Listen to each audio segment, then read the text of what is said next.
This menu is to select between a distress call or a distress relay call.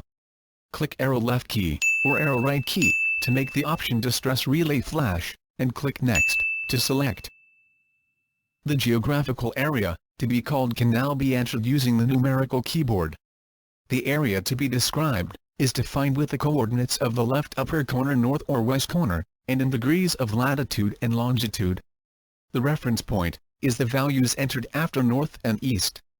The vertical side length in degrees is the value entered after the first increment, and the horizontal side length in degrees is the value entered after the second increment. When an input field is filled in, click Enter to accept the information in the field, or click arrow right key to move the cursor to the following field without accepting the data. When the cursor is flashing on north or east, arrow up key and arrow down key can be used to go between north-south and east-west. This is symbolized by the small up-down arrow in the upper right corner of the display. This arrow is only present when it is possible to use arrow up key and arrow down key. The arrow left key is used to delete erroneously entered data. When the geographical area has been entered, click Next to accept, or else click Last to discard.